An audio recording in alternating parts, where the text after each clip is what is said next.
Clock in, clock in. Black guy that just walked in. Yeah. He already dead, there ain't no need to check his vitals, bitch. He already dead, there ain't no need to check his vitals. Yeah, crunch time, yeah, nigga, it's lunch time. Let go, crunch time, yeah, nigga, it's lunch time. Yeah, crunch time, yeah, nigga, it's lunch time. Let go, crunch time, yeah, nigga, it's lunch time. He dead. Team Black gotta stand up, man. Yeah. Right now, y'all, in this video, we got one of the victims, Juvy's mom, getting on the stand. And you know, Juvy and Melly had a close relationship, bro. But I doubt his relationship with his parents is cool anymore. They've been saying stuff like they've been looking at each other, all type of stuff, bro. The energy just ain't good. But Juvy's mom is on the stand right now, bro. Let me know how y'all feel about everything we've been covering so far, man. Counselor, you're suggesting who is your next witness Leandra Phillips, and what she had testified to? the identity of the deceased, Christopher Thomas. All right, and May I ask the relationship of Ms. Phillips? The mother.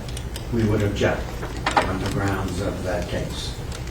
all right, and Counselor, the way I read the case earlier, it basically said it's not the preferred method because they're concerned, and I asked you whether you spoke to the They object off the witness dribble. and concerned about They don't want no emotions up there. stand. You said you did, correct? Yes, Your Honor, we talked about that, and then what I can also do to alleviate that is have them authenticate the USB and the drive, but not publish it until after they are off the stand. And counsel also indicated he was objecting not so much that he was concerned about her being emotional, just the effect it would have on the insured, is the way I understood it. Is that correct, counsel? That's correct, sir. And so he was saying that there's other witnesses available who can testify to basically the same thing. And my recollection at sidebar, you said that you didn't have other, and you put in the words, credible witnesses that would be able to identify the deceit. Is that correct? That are non-law enforcement, that is correct. And then we would respectfully suggest that suggests that these two decedents knew nobody in this world except their family, which is hard to believe, and that in itself is not credible contention. The state's been investigating this case for 4 years. This trial is anticipated to last beyond the next few weeks. And Nah, for real though, for 4 years, we supposed to be looking forward to a lot of preparedness. You dig what I'm saying? We waited 4 years for them to give us a story to believe. It took y'all 4 years to come up with this story. We been came up with this story, but we just ain't put all the extra sauce y'all put in there. But we been knew, like, it probably wasn't no drive-by for real. It probably was like some real deal in-depth situation. But hey, 4 years might not be that long, you know? we strenuously object to this process being engaged in dereliction or in violation of the case law. Not a case, many cases. Again, I have to pull a case up that I found out of the Supreme Court. I believe it was Rodriguez, is the case, State v. Rodriguez. I could be wrong, but that's my recollection. But that also indicated, as a general rule, it didn't say it can never happen, and it also talked about whether there are other credible witnesses that could basically testify to those issues that the alleged victim is dead, one of the elements of proof the state has.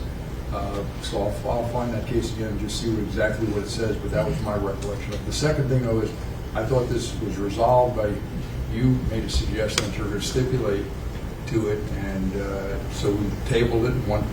That was the understanding that I asked about having the stipulation. When would that be, and when would that happen? And you indicated that after, I guess, the luncheon recess or something, that you had further conversation, and you were not inclined to enter the stipulation after discussing that with your client. Yes, you're right. Yes, that's correct. And here's the thing: I would think that if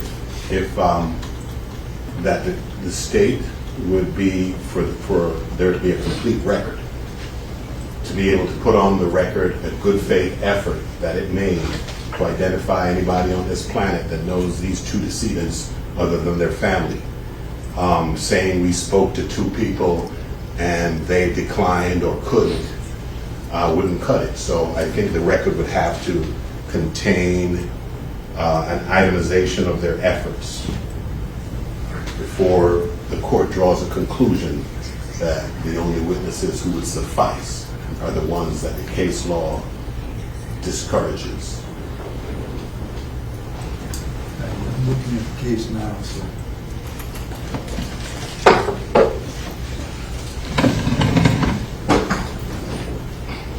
To the citation of the other case, Your Honor, I don't need to read it into record. I'm sure the court has. The one I'm reading is Rodriguez v. State, and it's cited at 919 Southern 2nd, 1252, and it's really just a short paragraph, very generic, but it basically says that's not the preferred method to identify, as long as there's non-related credible witnesses are available to testify as to the identity of the deceased.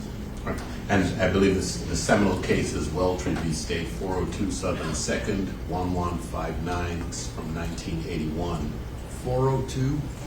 Southern 2nd, 1159. I apologize. I got to get out of this. That's a seminal case, Your Honor, and I would just respect 402? Southern 2nd, 1159, Florida, 1981. And I would just, as a gatekeeper, Your Honor, if the rule is that a member of a victim's family should not identify a victim at trial where non-related credible witnesses are available to make such identification, I would assume the predicate for making such a determination would be identifying that non-related credible witnesses are indeed unavailable, which would require the state to document its efforts in obtaining them. And I believe that was already put on the record at sidebar as to those efforts that were made. If that's what they wish to rest on, Your Honor, we would contend that it's insufficient. It was a declarative statement with no detail. That lawyer putting in that work. Well, so they denied Juvy's mom, and he ready to deny something else. Boy, stop playing with him. Boy, it's a lot of heads shining in here too, man. Boy, it's thinking.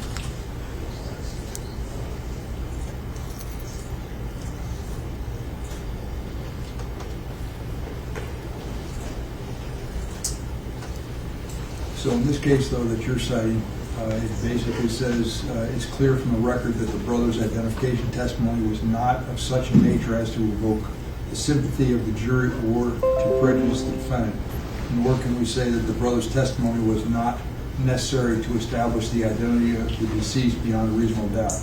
Here, the neutral witness referred to by Welty were a fingerprint technician who testified that the prints from the victim's right hand matched the prints of Burkhalter on file with the Federal Bureau of Investigation. As a result, in April 1976, DWI arrested Burkhalter, a former member of the Castleberry Police Department who had arrested Burkhalter in '76 for DWI, and who identified Burkhalter from a 1976 mugshot taken at the time of the DWI arrest. Even though Welty was willing to stipulate to the identity of the victim, this did not prevent the state from presenting additional relevant evidence to prove identity beyond a reasonable doubt. We find the trial court did not reversibly err in permitting this testimony.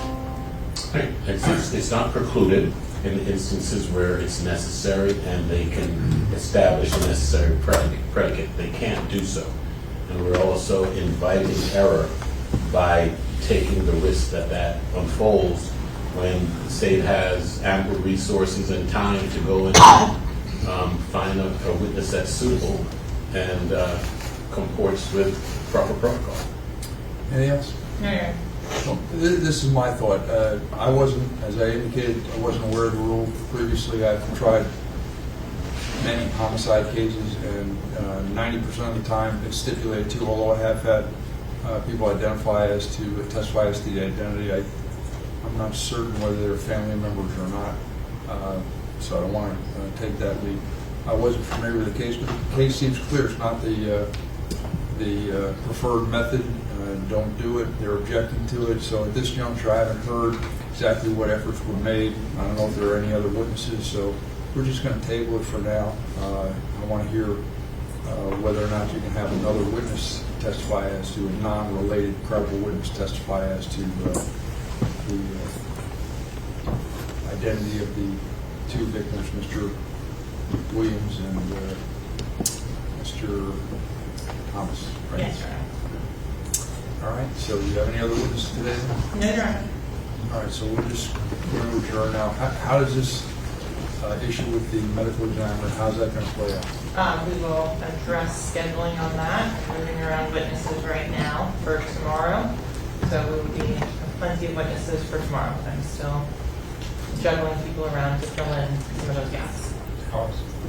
Anything else to discuss, counsel? No, Your Honor. Nothing, sir. All right, just bring the jury in and I'll tell them we're done for the day.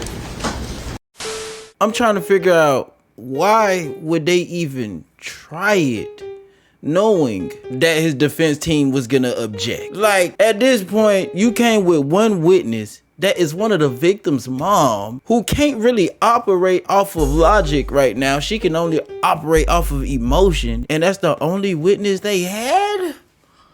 But in due time, we're gonna see what unfolds, man. Y'all let me know how y'all feel about that in the comments below. Do y'all feel like that was a messed up decision? Do y'all feel like Juvy's mom should have been able to get on the stand and say her piece because it really matters? Or do y'all feel like they made the best decision by not letting his mom get up on the stand, man? Let me know in the comments below.